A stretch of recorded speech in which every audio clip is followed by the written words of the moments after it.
Bonjour à tous et à toutes, alors bienvenue dans notre vidéo formation hebdomadaire, donc du jeudi matin, pour apprendre à sortir papa de la manipulation mentale.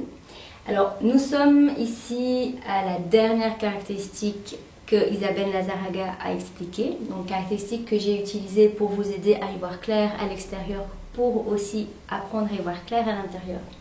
Alors je m'appelle Céline Roux, je suis coach de vie, thérapeute et j'accompagne des personnes dans leur quotidien à sortir de la manipulation sectaire et de la manipulation relationnelle. Alors, donc dans cette 30e caractéristique, on dit qu'il fait constamment l'objet des conversations, même quand il n'est pas là. Alors ça, c'est quelque chose de très très fort. Effectivement, si vous entendez beaucoup parler de quelqu'un avant même de rentrer dans un groupe et qu'il n'est pas là pendant des temps, et là on a mis quelqu'un aussi au centre pour montrer qu'il prend beaucoup de place. Pensez à ce vampirisme énergétique dont je parle régulièrement par rapport aux manipulateurs, parce qu'en fait leur but effectivement c'est une grosse blessure narcissique, c'est qu'on ne les oublie pas, et donc finalement ils vont mettre des choses qui vont créer la zizanie, ou alors tout simplement on va se rendre compte qu'il y a de la manipulation et on va en parler dans tous les côtés. Ce qui généralement ne sert à rien, puisque comme je le répète souvent, il y a une inversion des rôles, et donc si on commence à dire qu'une personne manipule, eh bien 99 chances sur 100 que ça s'inverse et que ça revienne sur la personne qui a essayé de dévoiler la manipulation. Donc par rapport à ça, j'ai remarqué que sur plusieurs groupes Facebook de personnes qui se disent victimes de manipulateurs pervers narcissiques, il y a régulièrement un vocabulaire utilisé, c'est mon PN, mon pervers narcissique. Et là, on est vraiment dans le fait que, en fait, même quand il n'est pas là, il est encore là, finalement.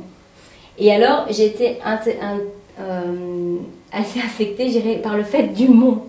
Vous vous appropriez, en fait, la personne qui vous aurait fait souffrir et vous le gardez pour vous.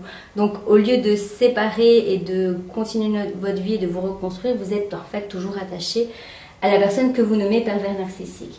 Alors, déjà, ce pronom-là, et puis de nommer la personne pervers narcissique, attention, parce que finalement, c'est aussi un énorme jugement.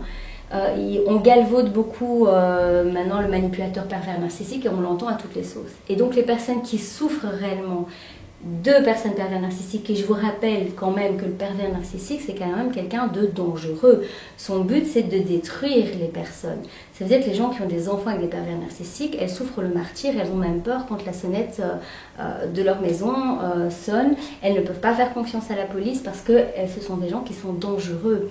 Donc il faut faire quand même la distinction entre le pervers narcissique, où le mot perversion va faire en sorte d'exprimer qu'il a envie de faire souffrir l'autre, coûte que coûte. Donc on est quand même dans des personnes qui sont dans un esprit de vengeance et de faire souffrir. Et là, c'est très compliqué d'en partir. Et puis, les personnes qui, on va dire, sont des manipulateurs communs, qui ne travaillent pas sur eux, qui ont des gros défauts et qui en ont rien à faire d'évoluer relationnellement. Et que si vous avez envie d'évoluer, vous vous rendez compte que vous n'êtes plus en phase avec cette personne qui ne se remet pas en question, mais qui ne va pas utiliser la perversion pour vous faire souffrir coûte que coûte. Donc je pense que c'est quand même très important de faire cette distinction pour respecter les victimes de manipulateurs pervers narcissiques qui commencent à ne plus être entendues par les personnes qui les aident, parce qu'il y en a tellement de partout que ça noie aussi. Donc du coup on joue aussi dans leur propre jeu. Donc moi je serais quand même prudente par rapport à ça, dans déjà la manière de le nommer. Vous pouvez dire que vous avez vécu avec quelqu'un qui ne vous convient pas et qui est dangereux pour vous d'une manière ou d'une autre. Si c'est vraiment un pervers narcissique, là je vous assure que pour en sortir c'est beaucoup plus compliqué. Si du jour au lendemain vous coupez les ponts et qu'il n'y a plus de problème, c'est que soit il n'était pas très attaché à vous et qu'il n'était pas si pervers que ça, soit c'était pas un pervers narcissique. Voilà. Alors, ce que moi je vous propose de faire pour que ça soit un pervers narcissique ou quelqu'un avec qui ça n'a pas été, ou un parent qui n'a pas pris ses responsabilités, qui vous a fait souffrir, eh bien c'est de changer votre vocabulaire. Déjà, vous dire que pendant une semaine par exemple, on va ne plus nommer cette personne. Donc virez-la de votre vie, que ça soit de manière physique, mais aussi de manière, on va dire, spirituelle, dans le sens de l'esprit. Parce que si il fait tout le temps l'objet de vos conversations, en fait vous le faites rentrer vous-même dans votre vie. Donc apprenez à les remettre en place. Si c'est dans un groupe, vous pouvez aussi dire, écoutez, la personne dont on parle n'est pas là. Je pense que c'est pas super chouette de parler de la personne derrière son dos à tort ou à raison. Et donc moi je vous propose de vous centrer sur les personnes qui sont là, qui ont fait l'effort de venir et de ne pas donner toute la place à une autre personne. Hein. Donc il y a moyen de recadrer, on va dire, les choses et donc de pouvoir vous sortir de cet engrenage du fait qu'ils prennent toute la place.